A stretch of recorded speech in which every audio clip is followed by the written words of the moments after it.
கிறிஸ்துவின் நாமத்தினாலே அன்பின் வாழ்த்துதல். நம் ஆண்டவருடைய சமூகத்தில் மகிழ்ச்சியாக சந்தோஷமாக இருக்கும்படி நம்முடைய தகப்பன் நம்மோடு கூட இருந்து நம்மளை நடத்தி இருக்கிறார். நம்முடைய எல்லா சூழ்நிலைகளும் நம் பக்கமாக இருக்கக்கூடிய ஒரே ஒருவர் நம்மை படைத்த தெய்வம் மட்டும்தான். நாம் விரும்புகிறது விரும்பாதது, நாம் நம்பினது நம்பாதது, எல்லாவற்றிலும் எல்லா சூழ்நிலைகளிலும் நம்ம தனியை விடாமல் நம்ம காப்பாற்றினவர் நம்முடைய ஆண்டவராயிருக்கிறார். அந்த தெய்வம் எப்பவுமே நம்மோடு கூட இருக்கிறவராயிருக்கிறார். நான் மரித்தேன், உயிர்த்தேன், சதா காலங்களிலும் நான் உங்களோடு கூட இருக்கிறேன் என்று சொன்ன தேவன் இந்த நாளிலே ஒரு மகா மேன்மையான அற்புதத்தை செய்து நம்மளை உற்சாகப்படுத்த விரும்புகிறார். ஒரு அழகான தேவ வாக்கியத்தை நான் உங்களோடு கூட பகிர்ந்து கொள்ளட்டுமா? பிலிப்பியருக்கு எழுதின நிருபம் 4வது அதிகாரம் 19வது வசனம். என் தேவன் தம்முடைய ஐஸ்வரியத்தின்படி உங்கள் குறைவுகளை எல்லாம் கிறிஸ்து இயேசுவுக்குள் மகிமையிலே நிறைவாக்குவார். உங்கள் குறைகளை எல்லாம் கிறிஸ்து இயேசுவுக்குள் மகிமையில் நிறைவாக்குவார் என்று சொல்லி இப்படியாக பவுலடிகள் அழகா எழுதியிருக்கிறார். இந்த வாக்கியம் நமக்கு என்ன சொல்கிறது?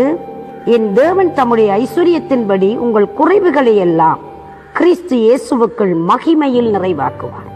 அவர் எப்பவுமே ஐஸ்வர்ய சம்பன்னராய் சகல ஆசீர்வாதங்களும் ஆஸ்திகளும் அவருக்குள் இருக்கிறது. அவருடைய ஐஸ்வர்யம் மகா மேன்மையானது. அவர் நம்முடைய குறைவுகளை எல்லாம் தம்முடைய ஐஸ்வர்யத்தின்படி எங்கள் குறைவுகளை மிகவும் நிறைவாக்குகிற நல்ல மகா மேன்மையான ஒரு தேவன் இருக்கிறார். அது எப்பொழுது நிறைவாக்கப்படுகிறதாம்? அவருடைய மகிமையினால் நிறைவாக்கப்படுகிறது. அவர் தங்கி இருக்கிற ஸ்தலமானது மகா மேன்மையானது. தேவாலயத்தில் தேவ மகிமை நிரம்பி இருந்தது.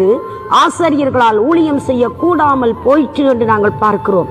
இப்படி மகிமையாய் தம்முடைய ஆலயத்தை நிரப்பின தேவன், மகா மேன்மையான தெய்வம், இந்த நாட்களில் எங்கள் குறைவுகளை கிறிஸ்து இயேசுவுக்குள் மகிமையில் நிறைவாக்க அவர் வல்லமை உள்ளவராய் இருக்கிறார். அவருடைய மகிமை எங்களை முன்னும் பின்னும் இன்றைக்கும் காக்க கூடியதாய் இருக்கிறது. நாம் ஒருவேளை கடினமான காலகட்டங்களுக்குள் கடந்து செல்லலாம். நாம் நடந்து போகிற வனாந்திர பாதைகளாய் இருக்கலாம். தேவன் அந்த இடத்தில் தம்முடைய மகிமையை கட்டவிழ்த்து தேவன் நடத்த போதுமானவராய் இருக்கிறார். எகிப்து தேசத்திலே இஸ்ரவேல் மக்கள் அடிமைகளாயிருந்தார்கள். அந்த எகிப்திலே மிகவும் பாதிக்கப்பட்டார்கள், கொடூரமாய் நடத்தப்பட்டார்கள். அப்பொழுது தங்களை படைத்த தெய்வத்தை நோக்கி அவர்கள் வேண்டுதல் செய்தார்கள். அங்க வேண்டுதல் செய்த பொழுது அந்த வேண்டுதலை கேட்ட தெய்வம் மனம் இறங்கி மனதுருகி அற்புதம் செய்து அந்த மக்களை கனப்படுத்தினார் என்று நாங்கள் பார்க்கிறோம். இன்றைக்கும் பிரியமான பிள்ளைகளே, நீங்கள் கடுமையான ஒரு சூழ்நிலையில் நின்று கொண்டு, கடவுளே உங்களுடைய மகிமை எனக்கு வேண்டும், தேவனே என்னுடைய செபங்கள் கேட்கப்பட வேண்டும், என்னுடைய சத்தத்துக்கு உங்களுடைய செவிகள் கவனித்து இருக்கிறதா, எனக்கு பதில் உண்டா என்று சொல்லி நீங்கள் யோசனையோடு கூட மிகுந்த போராட்டத்தோடு கூட இந்த நாளிலே நீங்கள் இருக்க முடியும். தேவ பிள்ளையே, நீ அழுத அழுகைக்கு, நீ விட்ட கண்ணீருக்கு உன்னுடைய தேவையை சந்தித்து உன்னை மகிமையிலே வெற்றி சிறக்க பண்ண என் தேவன் வல்லமை உள்ளவராயிருக்கிறார். ஏன் தெரியுமா? அன்றைக்கு இஸ்ரவேல் மக்களுடைய கூக்குரலை கேட்டவர், அவர் மரித்து 3ஆம் நாள் ஜெயித்து உயிர்த்தெழுந்த தேவன் உங்களுடைய சூழ்நிலைகளை மாற்றி உங்களுக்கு ஒரு நன்மை செய்ய அவர் சர்வ வல்லமை உள்ளவராயிருக்கிறார். உங்கள் நம்பிக்கையிலே சோர்ந்து போக வேண்டாம். உங்களுடைய நம்பிக்கையை தளர விட வேண்டாம். உங்களுடைய நம்பிக்கையிலே நீங்கள் பலனற்றவர்கள் ஆகிவிட வேண்டாம். அந்த பிள்ளையே, உன் முழு பலத்தோடு, முழு மனதோடு, முழு ஆத்மாவோடு தெய்வத்தை சார்ந்து தேவனை நோக்கி பாருங்கள். இன்றைக்கும் அவர் மகா மேன்மையான ஒரு அற்புதத்தை செய்து உங்களை கனப்படுத்த அவர் வல்லமை உள்ள தெய்வமாயிருக்கிறார். அவரை நோக்கி பார்த்த முகங்கள் பிரகாசம் அடைந்தது. அந்த முகங்கள் வெட்கமடையவில்லை என்று சொல்லப்படுகிறது. தாவீது ராஜா தேவ சமூகத்திலே வெட்கத்தோடு இருந்த மனிதர், துக்கத்தோடு இருந்த மனிதர். எல்லாரும் தன்னம் தனியே கைவிட்ட சந்தர்ப்பங்கள் அநேகம் உண்டு. அவருடைய சிறு வயது தொடங்கி அவர் புறக்கணிப்பை சந்தித்தார், துன்புறுத்தலை சந்தித்தார், அவமானங்கள், நிந்தனைகளை, வேதனைகளை சந்தித்த ஒரு தேவ மனுஷன். ஆனால் அந்த நிலைகள் ஒவ்வொன்றிலும் அவர் தன்னை படைத்த தெய்வத்தை மகிமைப்படுத்த அவர் மறந்து போகவில்லை. அதனாலே சமஸ்த இஸ்ரவேலுக்கும் ராஜாவாக மாற்றப்பட்டார்.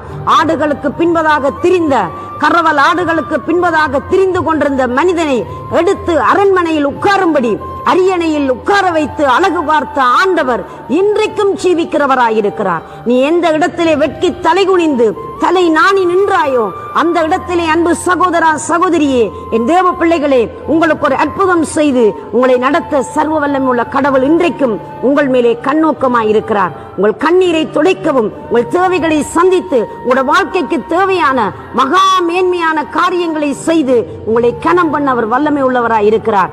எத்தனை பேர் சொல்றீங்க, நான் அவரை நோக்கி பார்க்க ஆயத்தம் என்று சொல்றீங்க. ஆண்டவரே, என்னுடைய சூழ்நிலை மாற வேண்டும், என்னுடைய வியாதி தீர வேண்டும், என்ற பிரச்சனைகளுக்கு ஒரு முற்றுப்புள்ளி வர வேண்டும், என்னுடைய துக்க நாட்களுக்கு ஒரு முடிவு வர வேண்டும் என்று சொல்லி நீங்கள் எதிர்பார்த்து காத்திருக்கிறீங்களா? நிச்சயமாய் அந்த நாட்கள் இந்த நாட்களாக இருக்கட்டும்.